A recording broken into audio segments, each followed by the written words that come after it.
Quite a few things have changed since the last time I made a video about installing the adsb feeder image. So I figured for 2026, I create a new video that shows you how things look right now.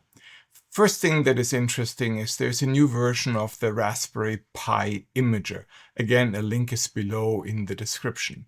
This is still the best tool to actually get started, especially if you're installing this for a Raspberry Pi, which I'm going to assume here for this video. There are lots of other videos that tell you about hardware choices, how to assemble everything, how to actually physically get the image into your device. But here I'm going to focus purely on the software side of things. So let's install the Pi Imager for your operating system from the site below and get started. When you start the Raspberry Pi Imager, you will be greeted by a new opening screen. On this screen, you get to pick which version of the Raspberry Pi you want to install your OS on. Let's assume here for this example that we're running this on a Raspberry Pi 4, which I guess is the most common choice for everyone. So select the Raspberry Pi 4 and click Next. On the next screen, you're going to pick your operating system. Scroll down until you see Other Specific Purpose OS. Again, scroll down until you see the section for the adsb feeder image where you will see the latest version, 308 at the time of this recording. Click Next to select this as the OS you want to install.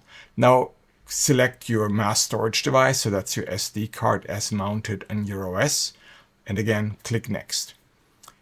Here you're being asked to customize. Please don't select any customization. Simply click Next through the multiple screen that give you opportunities to make choices, and go to the page where you select that you want to write the image to the SD card.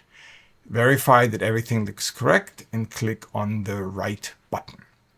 Once you do that, you get another screen asking, is that really what you want to do? Click OK on that. It will download your image and will start writing it to your SD card. That'll take a little while depending on the speed of your card and your writer and a few other factors. I will simply skip over this and continue at the actual installation. Once you've inserted that SD card into your Raspberry Pi and turned on the power, you need to get it connected to your network.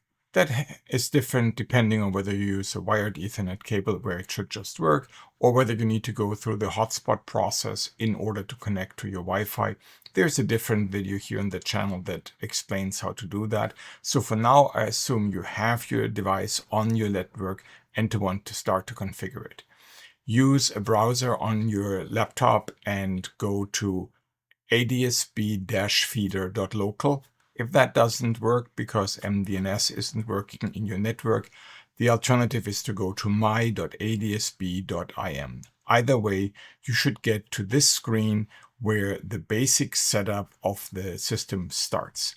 First, you need to give your station a name, so you call it something like My adsb feeder. Then you enter your latitude and your longitude, so I'm just ending some random numbers, and your altitude above sea levels, so like 180 meters in my case. The time zone should be auto-populated.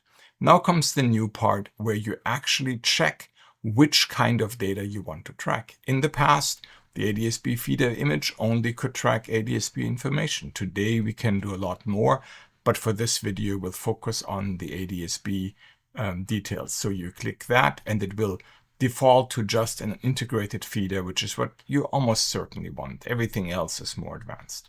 Now you click Apply and the system will start the first part of the basic setup. And now it will ask you to set up your SDR. The Raspberry Pi that I'm testing this with happens to have two different SDRs connected to it. So here we are saying this SDR we're going to use for 1090. So this is the typical adsb frequency. And we say simply do your gain value automatically. Again, almost certainly what you need. The second one here is used for 978, which is UAT and only relevant in the US. You won't see this because most likely you will have only one SDR connected. So simply ignore that and click on Apply Settings. Again, it takes a small moment for it to download the necessary parts, and after that you will be on your feeder homepage for your new feeder, and it will start to track planes. Now, the last thing you need to do is you need to go to the data sharing page and decide which of the aggregators you want to feed. On top of this page, you will see the accountless ADSB aggregators that you're most likely to want to connect to.